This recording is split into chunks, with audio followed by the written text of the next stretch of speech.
Agora nós vamos ter o Paulo e a Gislaine. Tem uma pergunta aqui antes disso. Dr. Sérgio Felipe, uma pergunta aqui na internet. Onde começa o ectoplasma, onde que ele termina? Nós estamos com 16 colegas na internet, tá bom? Bom, primeira questão, nós temos que entender que o ectoplasma é ainda uma presunção no território da biofísica, tá? Mas isso não é uma novidade na física. A física, ela começou assim mesmo. Então, é uma presunção no território da biofísica. Mas, a situação seria um pouco mais complexa. Nós entendemos que o ectoplasma, ele seria uma composição de duas energias, fundamentalmente. Porque, como é que nós estamos entendendo a questão?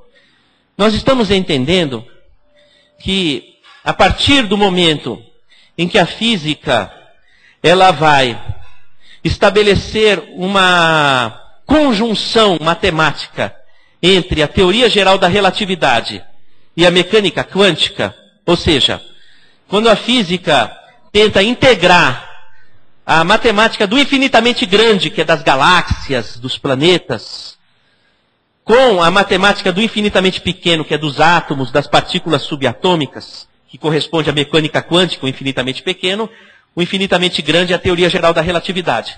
Esses dois universos, a física busca uma integração através de equações matemáticas. E a partir dali surge a teoria das supercordas. Então, com a teoria das supercordas, consegue-se um equacionamento matemático que une a teoria geral da relatividade com a mecânica quântica. Mas a partir dali, se desvendam a existência de pelo menos 11 dimensões do espaço. Essas dimensões, que até então eram uma presunção matemática, passam a ser observadas pela astrofísica. A ponto de que nessas dimensões do espaço já são detectados estados da matéria, como por exemplo a chamada energia escura ou matéria escura, que é escura porque a nossa luz não ilumina, não quer dizer necessariamente que seja escura. E essa energia, que vem de outras dimensões e que é detectada, nós estamos presumindo que as dimensões que a física vem descortinando seriam equivalentes às dimensões espirituais. Como quando Platão, no episódio de da República, relata a pessoa que dorme, sai do corpo e avista a dimensão espiritual e descreve um espaço físico dotado de corporeidade e materialidade. Assim, a mesma experiência contemporânea, quando o químico Alfred Hoffman fabrica no laboratório Sandoz o LSD, e o psiquiatra, dentre outros, Stanislav Grof, sob o efeito daquela droga, então, dentro dos laboratórios de pesquisa, avista as dimensões espirituais e escreve o livro Além do Cérebro, fundando a psiquiatria transpessoal. Então, estas dimensões relatadas, na minha hipótese de trabalho, seriam as dimensões espirituais. E essa energia escura, ou matéria escura que se fala, daria a materialidade ou a corporeidade para aquele que seria o mundo espiritual. E haveria um trânsito das energias dessas dimensões para a nossa dimensão, através daquilo que os americanos chamam de vermes, wormhole, buracos de minhoca, pertuitos interdimensionais. Isso é território da física. Então, uma parte do ectoplasma viria desta outra dimensão, dessas outras dimensões. Eu estou presumindo, muito pobremente, com a minha parca inteligência, que poderiam ser neutrinos ou variantes de neutrinos que são muito irradiados pelo Sol. Muito irradiados pelo Sol. E através do mecanismo da fotossíntese, quando a planta absorve a luz e produz o oxigênio, ela produz o oxigênio imantado desses neutrinos ou dessa energia vital, ou energia de outra dimensão, e quando nós inspiramos o oxigênio, nós já inspiramos esse oxigênio imantado desta energia, que qualifica esse oxigênio com padrões eletrônicos ideais. Quando chega esse oxigênio na mitocôndria, ele chega com essa energia que vem de outra dimensão, dessa outra dimensão, que é aderido à energia da via calórica. Então o ectoplasma seria uma energia composta por energias do mundo espiritual, ou da dimensão extrafísica, ou dimensão física do que a física vem descortinando como outras dimensões, com a energia biológica calórica. É uma maionese, vamos dizer assim. Ou um detergente. O que acontece? A outra dimensão é muito próxima de nós, está a milímetros de nós, a próxima dimensão. Mas a energia é muito diferente. Então você precisa de ter um elemento que transite nos dois planos. Então o ectoplasma, como é composto de um pouco de energia do outro plano e um pouco desse plano, ele transitaria nesses dois planos. Então onde começa, onde termina o ectoplasma? O ectoplasma seria uma energia vetorial, não é? Da interação de algum tipo de energia que chega de outra dimensão, a partir dos cálculos de relação da mecânica quântica com a teoria geral da relatividade, e se junta à energia da via calórica. Não é? Esse tipo de explicação é uma tentativa de entender como é que é feito, portanto, o trânsito de energia de um plano para o outro, de comunicação entre um plano para o outro. Desculpa, é um assunto que precisaria ser dissertado na lousa com cálculos matemáticos e explicações bioquímicas mais estruturadas, mas para poder suscitar a curiosidade, eu acho que...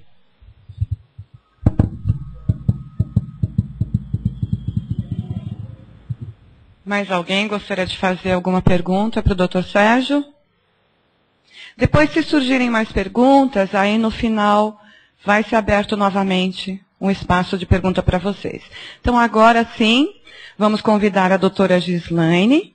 Na sequência virá o Paulo. Eles vão falar sobre meditação, um caminho de autorregulação física, emocional e espiritual.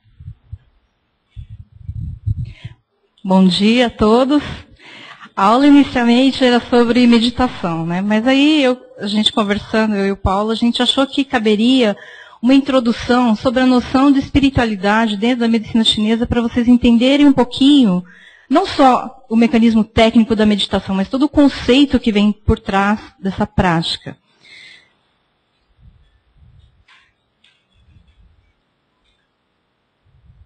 Bom, então dentro da medicina chinesa, essas dimensões, o corpo, a mente, o espírito e o ambiente, elas são inseparáveis.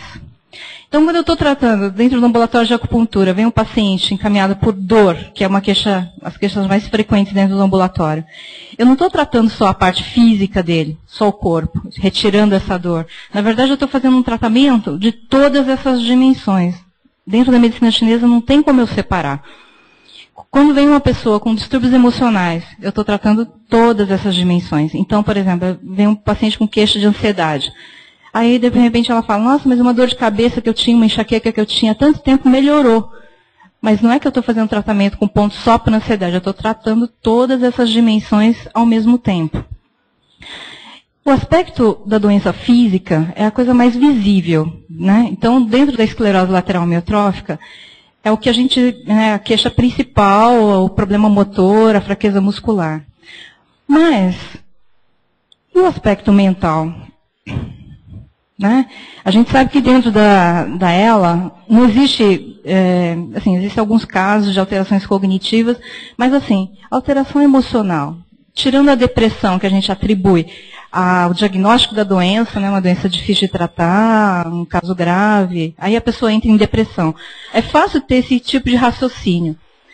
Mas, será que isso é simplesmente por causa da notícia? Ou já vem acontecendo isso? Junto com a parte física, já vem uma alteração emocional.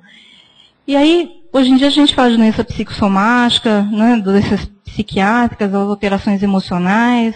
Mas e aquela coisa que não é doença ainda?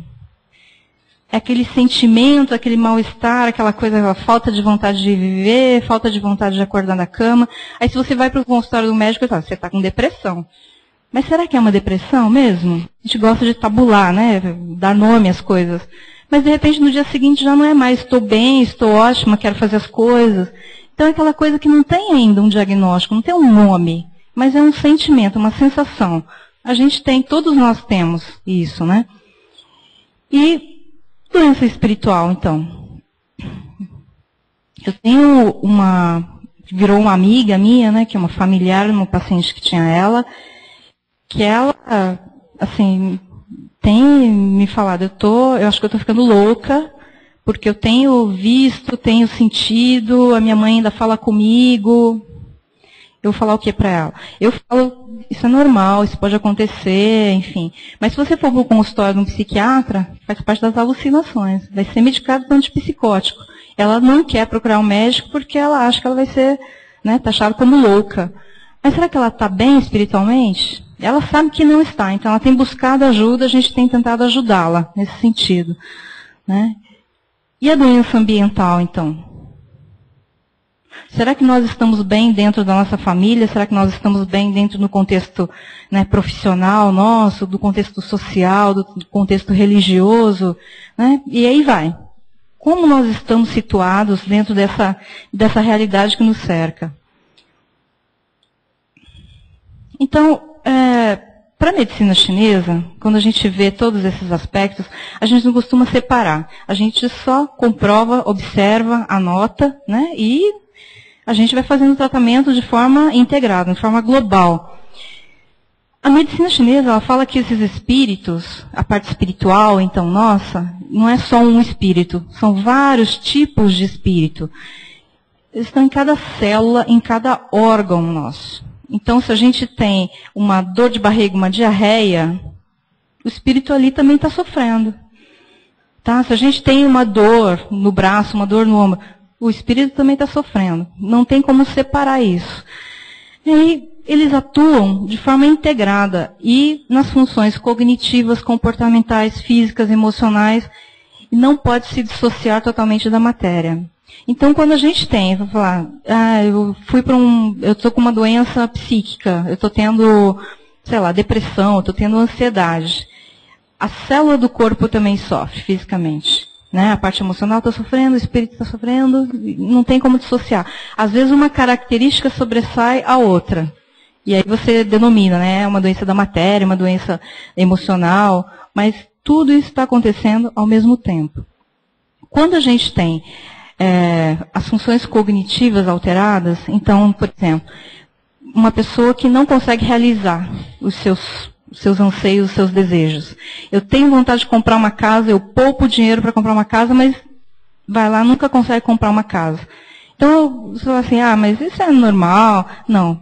Tem um aspecto que alguma coisa ali, algum desses espíritos está alterado, que você não consegue concluir uma ação que você começou. Tá?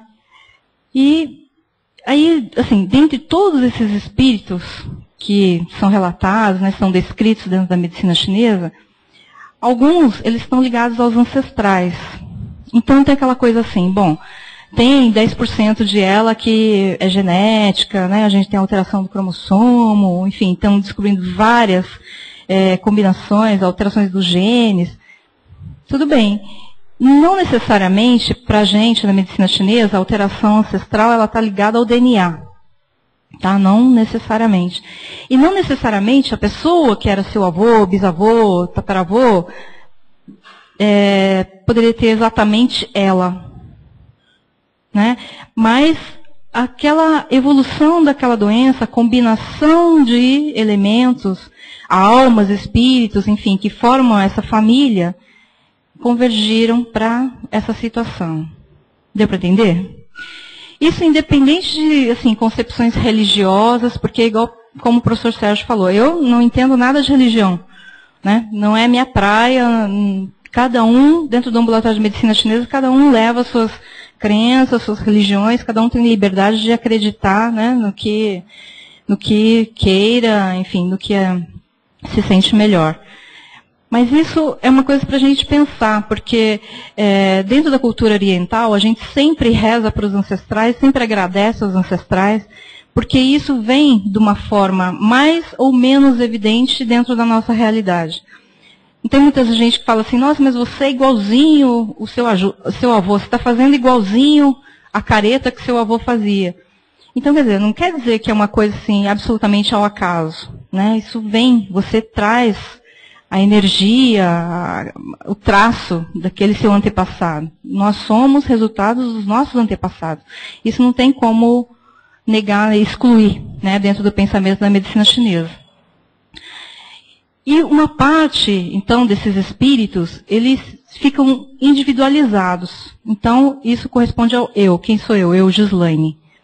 O restante desses espíritos, eles se integram à natureza, porque a medicina chinesa ela traz um conceito muito ligado ao ambiente, ao universo, né, à matéria, às coisas que nos envolvem, nos acompanham. E essa parte individualizada, então, do eu, Gislaine, ela traz virtudes e não virtudes. Mas sem conceitos de culpa, né? Ah, eu sou virtuosa, então sou boa, sou boazinha, sou... Não. Tira essas qualidades de fora, vamos pensar em virtudes como uma coisa assim mais elevada. Porque sempre dentro da medicina chinesa a gente pensa na elevação espiritual, tá? Então, o que seriam as não virtudes, então? Ah, você é ruim, você mente, você isso, você aquilo. Pode até ser. Mas muito relacionado a maus hábitos. O que é um mau hábito? Aí todo mundo pensa, fumar, beber, né? Comer muito. Mas não somente isso.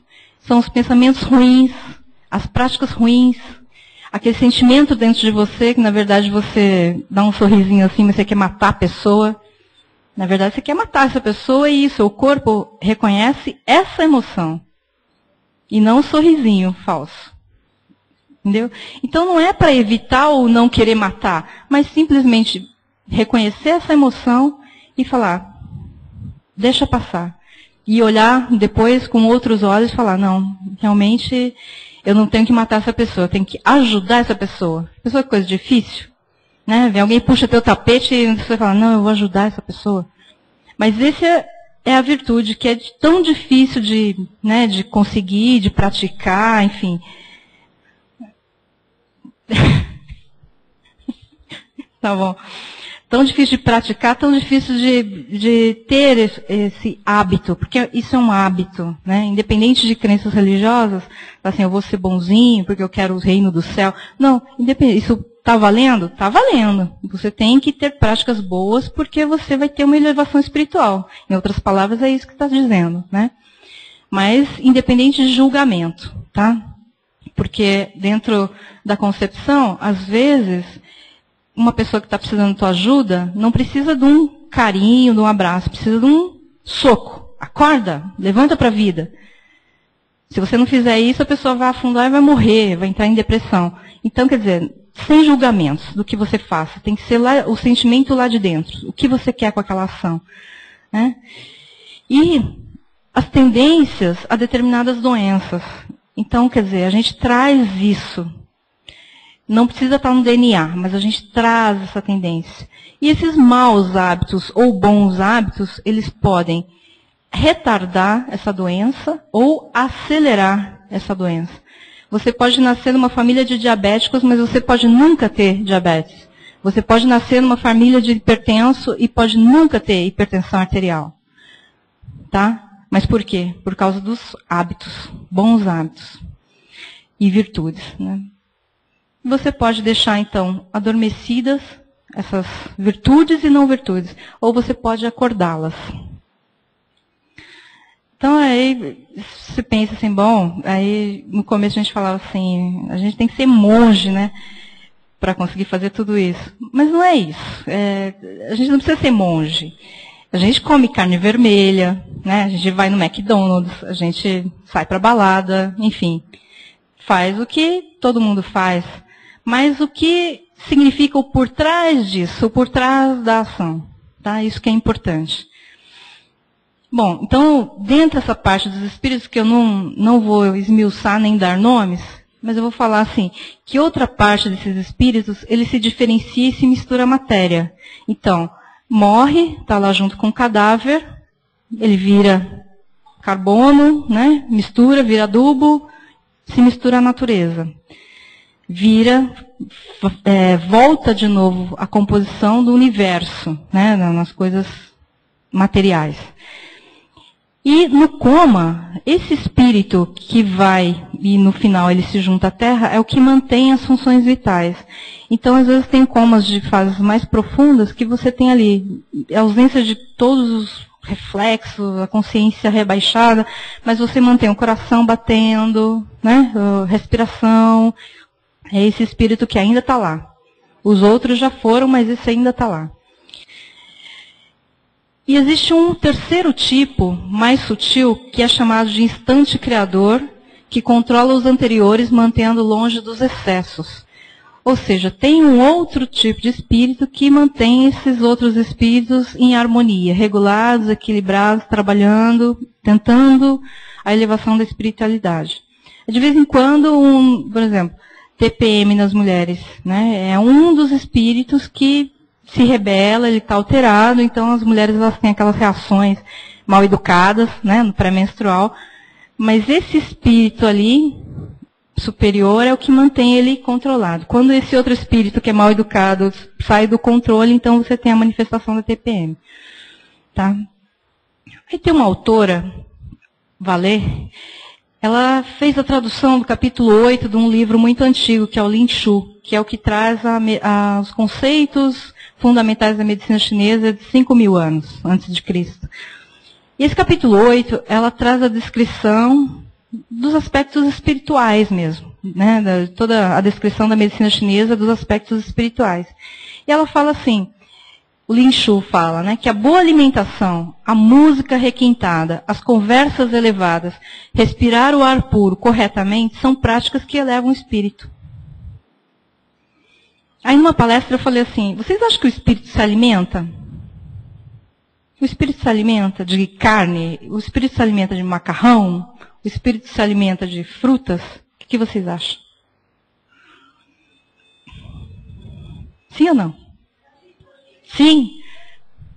Não? Sim ou não? Então experimenta ficar um dia inteiro sem comer para ver se ele não vai embora do seu corpo. E fala assim, olha, eu não quero mais você. Você está me tratando mal, eu vou embora. Entendeu? Se você come um churrasco, alguma coisa assim, como que você fica emocionalmente? E se você entra numa dieta vegetariana, como é que você fica? A gente fala emocionalmente, né? Mas como é que você fica como um todo? Né? Então essas coisas elas estão muito interligadas. Conversas elevadas. Teve uma época que eu estava assim, com uma pouca paciência, eu estava ficando mais velha, né? Então, ia assim, dos barzinhos, aquele happy hour, eu não aguentava aquela conversa de barzinho, que ficava, sabe, você entrava vazia, saía pior ainda, né? Eu falava, eu não quero mais saber dessas coisas. Eu falei, eu acho que eu estou ficando velha. Mas é o tipo de conversa que você pode conversar horas, horas, horas. Não acrescenta nada. Às vezes você pega, vai e conversa 5 minutos com um amigo seu que você não via há muito tempo, e você fala, nossa, mas como eu estou me sentindo bem. Tá? E não precisa ser necessariamente, olha, vamos conversar sobre a sua parte espiritual, vamos conversar sobre a sua doença. Não, vamos conversar sobre futebol, né? Vamos conversar sobre alguma coisa, mas aquilo ali te traz algum remedinho, né? Alguma coisa assim que te alimenta a alma, alimenta o espírito. Música, né? A gente está matando a aula do curso de terapias integrativas, que hoje é o final de semana de música. Por que não? Você ouvir uma música, escuta lá um Beethoven, sei lá, uma música clássica, ou sei lá, um rock, como você queira. E de repente você sai melhor, você se sente bem. Tá? Isso também é alimento para o espírito. Respirar, deixa eu só passar. Respirar o ar puro. Ai, estou mudando aqui.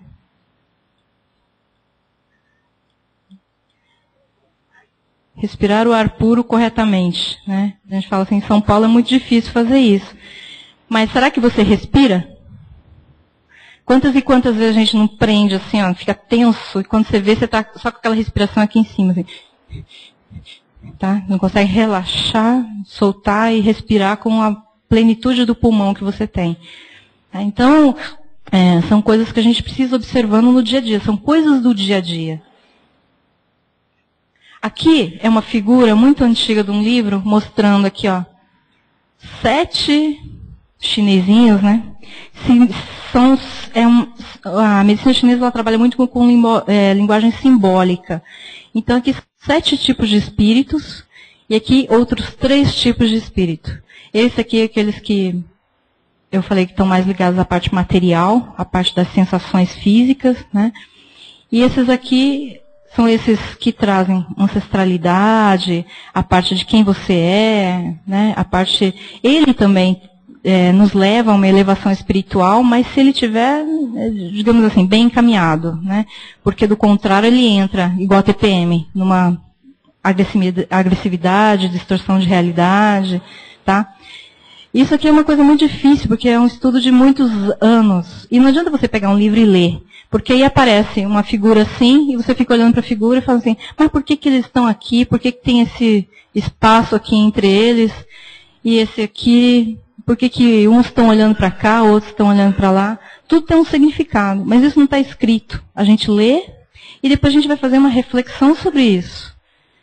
Até o compreendimento, né? E a gente vem estudando e cada vez mais, e cada vez mais, e cada vez mais, até entender o porquê disso, né? A gente senta, fica olhando a figura e observando, simplesmente observando. Bom, então, espiritualidade é uma prática diária, tá? Quem gosta de rezar e reza todo dia, tudo bem. Mas se você também não reza todo dia, eu tenho uma espiritualidade lá embaixo, não pratico. Não, isso não quer dizer nada. O Dr. Drauzio Varela, ele fala que ele é ateu. Mas o que ele fala nas entrevistas, ele é muito espiritualizado, entendeu? Não está ligado à religião. Independe da prática religiosa. A prática religiosa, claro, facilita essa elevação espiritual. Mas não necessariamente está ligada a isso. Você pode trabalhar e está exercendo a sua espiritualidade. Você pode estar comendo e você está exercendo a sua espiritualidade. Então ele difere de religião. E está presente no ser individualizado, como uma missão de vida. Então, há alguns anos a gente tem conversado, assim, né, avaliado, porque faz 7 anos. Faz 7 anos que a gente trabalha na medicina chinesa com os pacientes com ela. Na verdade, a espiritualidade, o que ela nos traz, né? Por que as pessoas adoecem? Porque elas se desviam da missão de vida delas. Bom, é uma alucinação também, né, professor? Mas não é. Quando a gente pega e conversa com as pessoas, e num bate-papo comum, a gente tenta observar quem é essa pessoa. O ser humano individualizado. Quem é essa pessoa? O que ele veio fazer aqui? Né?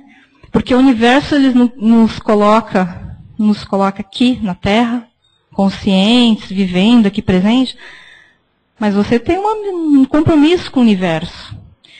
Como uma planta. A partir do momento que ela deixa de cumprir aquela missão de vida que ela tem, ela morre. Assim como nós. Né? Só que a gente pode não morrer assim. A gente pode ir adoecendo e progressivamente nos afastando daquilo que originalmente a gente foi designado a fazer aqui.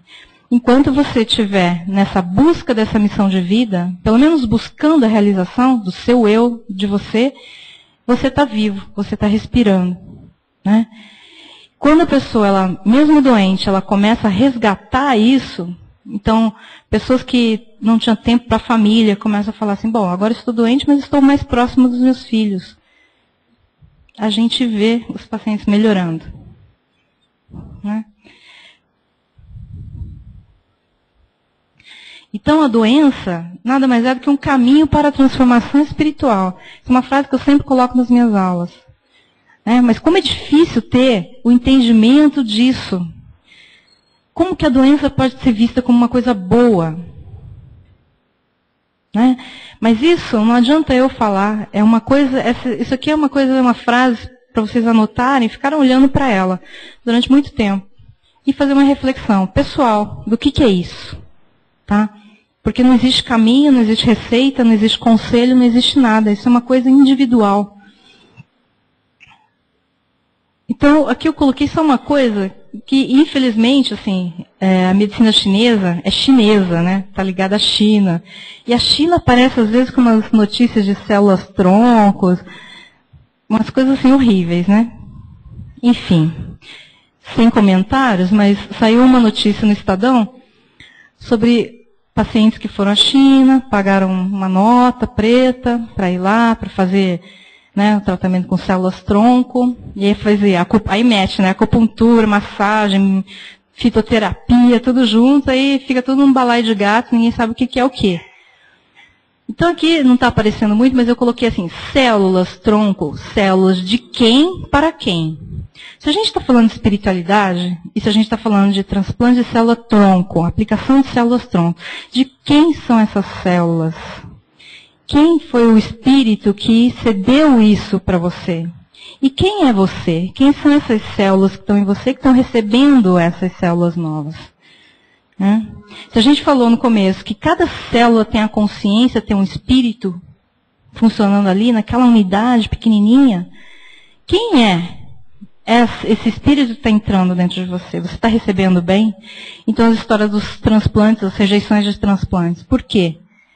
Né? DNA compatível, tudo direitinho, tal, entra com remédio para suprimir a parte de imunidade, e a pessoa vai lá e rejeita, né? Mata o rim que foi colocado, não funciona o fígado. Por quê? Quem era essa pessoa que entrou dentro de você, né? Quem é esse espírito que entrou dentro de você? Como é que você recebeu esse outro espírito que estava entrando? Doido, né? E aí, então, surgem as reflexões sobre isso. Então, se a pessoa que recebeu, o receptor, está num caminho que o trouxe para a posição de esclerose lateral amiotrófica, então eu tenho esclerose lateral amiotrófica, isso não apareceu de um dia para o outro. Isso é um caminho que eu venho seguindo e me trouxe até aqui. Então, vendo todos os aspectos físico, emocional, espiritual, ambiental, tudo isso, social, religioso, enfim, tudo. O que nos faz acreditar que algumas células indiferenciadas serão capazes de fazer com que esse caminho mude? Ah, mas tem alguns casos de célula-tronco que funcionam. Funcionam. Mas existem perfis de doenças. E a esclerose lateral amiotrófica, ao nosso ver, tem um aspecto espiritual muito forte, muito importante. Depois eu vou falar um pouquinho nos gráficos que a gente estava fazendo, algumas coisas muito interessantes. Então, será que espiritualmente eu estou preparado para fazer isso? Estou preparado para mudar? Ou eu vou continuar sendo a mesma pessoa, né? Se o receptor ele quer a cura da doença, mas será que ele quer mudar de caminho? E esse caminho implica mudança de pensamento, mudança de emoções, tirar as mágoas do passado, se livrar das raivas, né? A gente fala assim, vamos suprimir todos os marcadores, a parte imunológica, vamos fazer uma imunossupressão, vamos esterilizar, não tem bactéria, não tem vírus, não tem nada. Você foi no confessionário e pagou os seus pecados? Você rezou? Você falou assim, a partir de hoje em diante eu quero ser uma pessoa melhor? Ou eu quero só a cura da doença? Né? São reflexões. Tá? E aí, lembrando de novo, a consciência está em cada célula. Tá? A consciência está em cada célula. Então, a célula-tronco, você tem que fazer com que aquelas células indiferenciadas, elas se adaptem ao seu corpo e vão lá suprir uma falha que você tem porque tem a doença. Será que elas vão fazer esse caminho diferente? Ou elas vão entrar no rio e vão seguir o mesmo curso? De todas as células que você tem no seu corpo. Tá? São reflexões. Se essas pessoas que fizessem esses tratamentos com célula-tronco na China aplicassem os conhecimentos da medicina tradicional chinesa mesmo, como são ao pé da letra, eles fariam práticas diferentes. Né? Não só medicação, assim, acupuntura, que a gente sabe que assim, fazer por fazer não funciona. Então, esses dados que eu queria mostrar para vocês. Então, em 2009, nós tivemos 9 casos novos e todos foram encaminhados pela Abrela, para o nosso ambulatório. Então, 4 continuaram o tratamento até dezembro de 2009. 5 que interromperam, então 1 foi a óbito, muito precoce, 3 tiveram dificuldade de transporte, porque moravam em outras cidades, e 1 entrou num processo de negação da doença. Eu não vou fazer nenhum tratamento, porque eu não tenho esclerose lateral amiotrófica. Tá? E parou todos os tratamentos. Aí nós fizemos, como a gente está há 7 anos no ambulatório, e é muito difícil fazer trabalho científico, né, nos moldes da academia, com acupuntura, com meditação, então nós fizemos um estudo curtinho. Vamos fazer avaliação durante 1 ano, aplicando essa escala aqui, que fizemos avaliações a cada 3 meses. Então, essa escala, a gente vê a parte de movimentação, né, que é a parte física, a parte de alimentação, comunicação, a parte emocional e atividade de vida diária. Todos os pacientes estavam em acompanhamento, então a gente incluiu pacientes novos e pacientes antigos. Nós começamos com 16 pacientes. Quem completou 1 ano preenchendo certinho as escalas foram 8 pacientes. Então, 3 pacientes que já estão em acompanhamento, 5 pacientes novos. Novos não, com menos de 1 ano de doença, quando chegou para a gente nessa avaliação.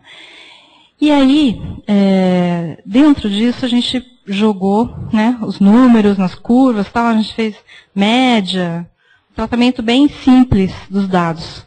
E a gente encontrou essa curva aqui. A gente separou essa escala em todos os domínios, então a parte de movimentação, atividade de vida diária, alimentação, comunicação e a parte emocional. A gente separou, por quê? Porque a gente tem que saber exatamente o que está pegando para a pessoa. O que está tendo, sei lá, algum tipo de alteração que a gente pode interferir mais diretamente, né?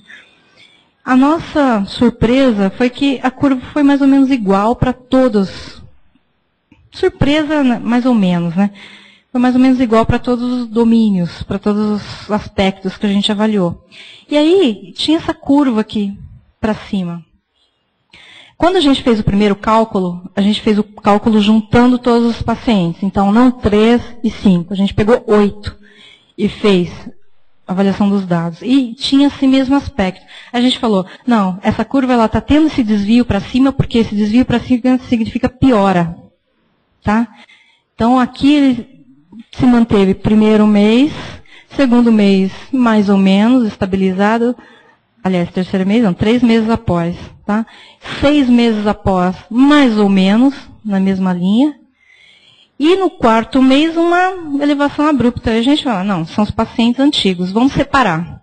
Então, essa aqui é a curva dos pacientes antigos. Tinham mais de 1 ano de doença, mais de 12 meses de doença. Aí os novos que tinham 1 mês, 2 meses de doença, tiveram o mesmo comportamento. Você olha aquela curva, aquele gráfico anterior, olha esse. Tá certo que os valores aqui, né, são, por exemplo, aqui é comprometimento 0 de comunicação, tá? Aqui em amarelinho, que não aparece muito, mas parte de alimentação. Comprometimento 0 de alimentação. Tudo bem, os valores são menores, mas o jeitão da curva é o mesmo. Chega no 4º mês, ele dispara para cima, né? Então aí a gente começou, porque a gente, né, o aspecto qualitativo do que foi essa evolução para a gente é muito importante. Aqui, a gente sabe que sempre nas mudanças de estação, tanto no frio intenso quanto no calor intenso, existe uma piora da doença. E na medicina chinesa a gente entende pela mudança energética mesmo, que é uma adaptação ao ambiente externo. Então a pessoa gasta energia. Mas a gente sempre falava no ambulatório, essas pioras, elas recuperam.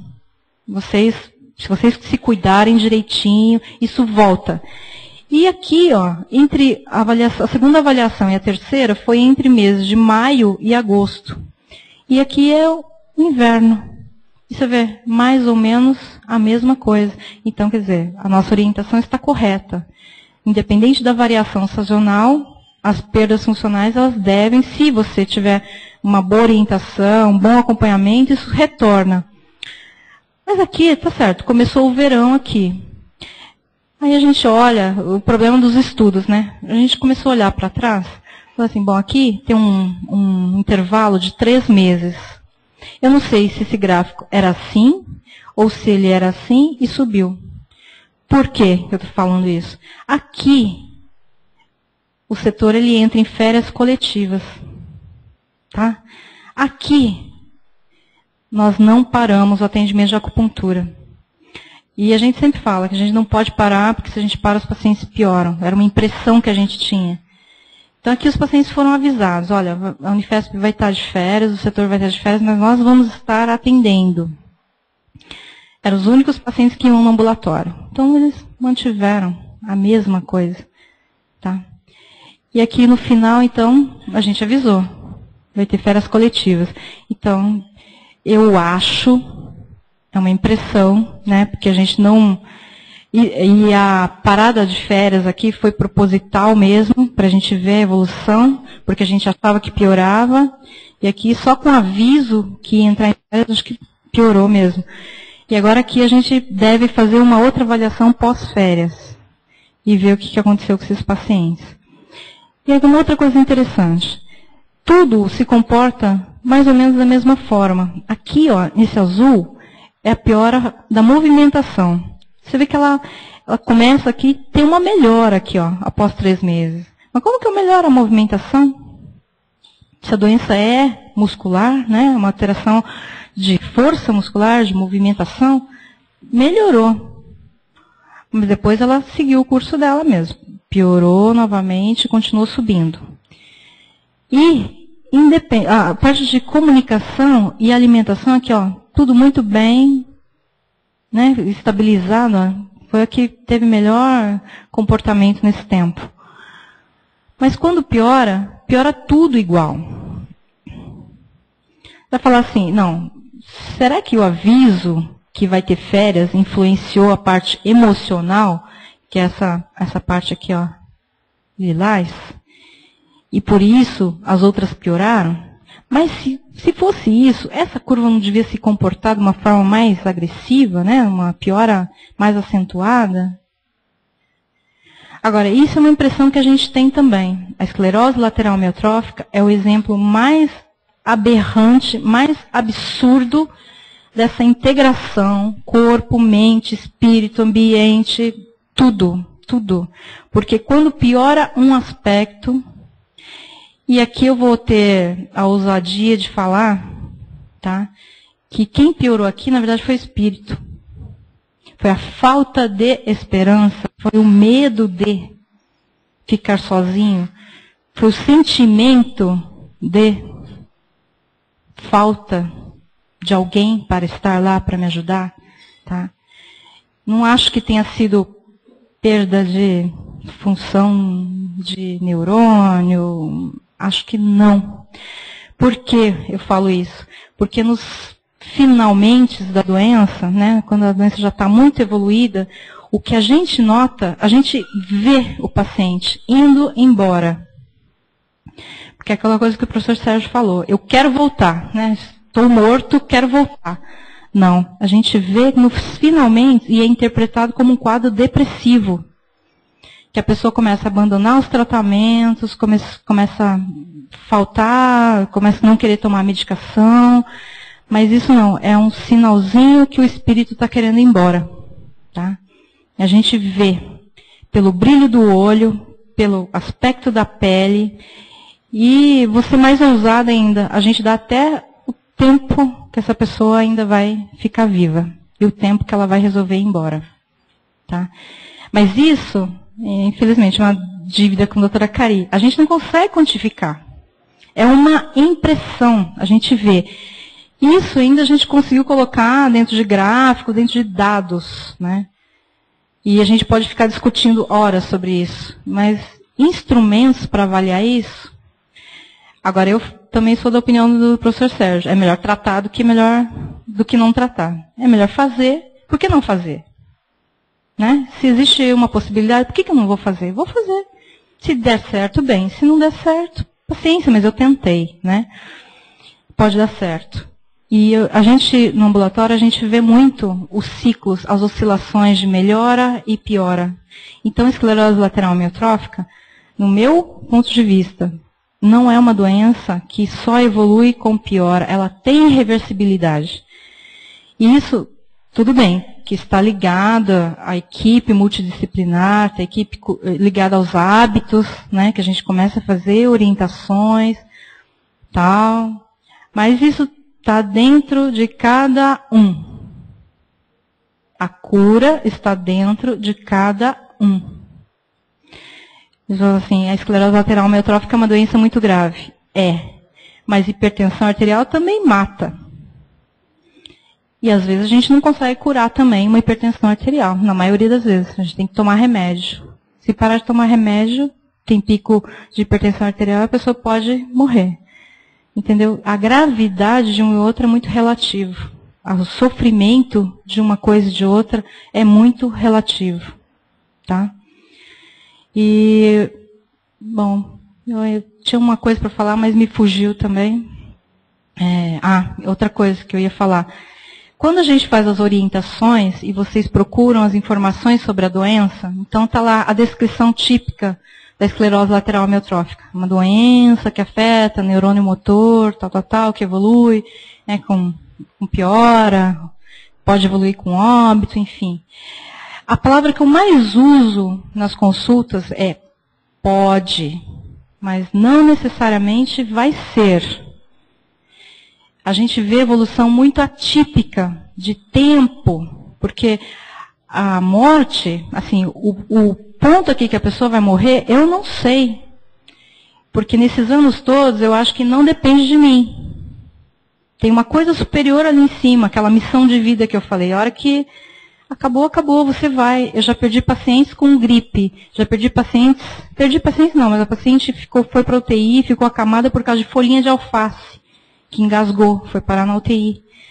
Então você fala, isso é por causa da piora progressiva da doença? Não. Eu acho que tem alguma coisa a mais dentro disso.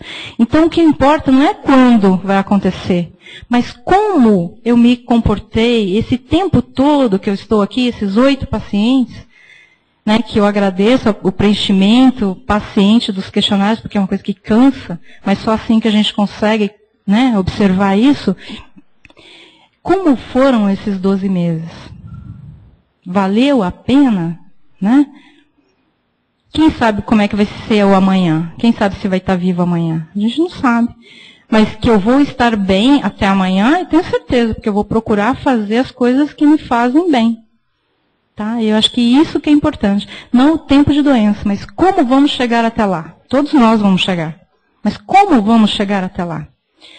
E uma coisa também interessante que a gente não computou, a gente perdeu esse dado, mas é uma coisa que talvez ainda dê para recuperar, é que dentre os pacientes que seguem o tratamento com acupuntura, vários deles começaram a ter diagnóstico de ELA atípica, com comportamento diferente.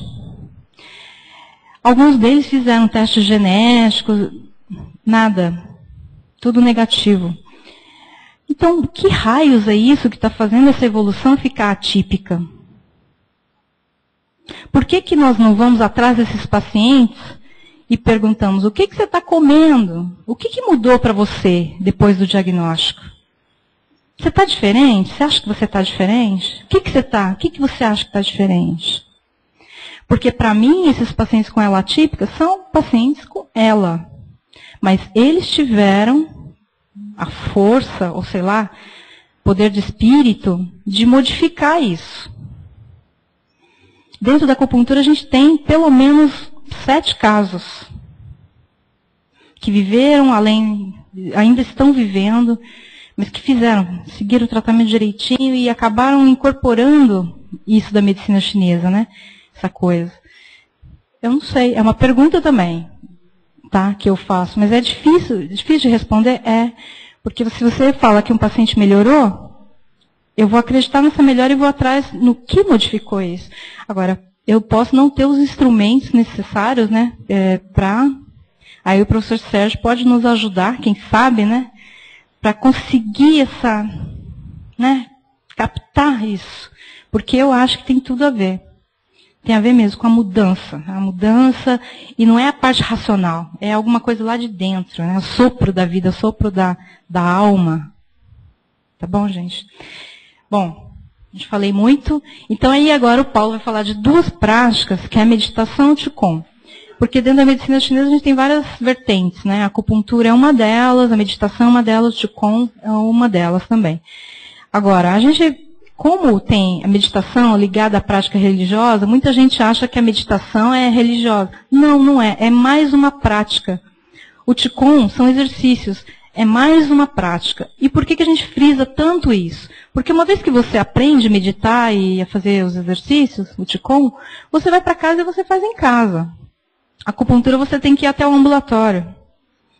E aí você aprende esses exercícios e ensina para sua mulher, seu filho. É uma coisa, fica uma coisa coletiva, não fica uma coisa só, eu só recebo acupuntura. É uma coisa que todo mundo pode aprender, todo mundo pode fazer. É muito difícil fazer. Não, é o que eu falei, é a rotina, é a prática. É um pouquinho todo dia. Até que você vai estar fazendo sem perceber que está fazendo. Tá bom? Então, acho que era isso. Muito obrigada pela oportunidade de falar. Tá? Qualquer coisa eu estou à disposição.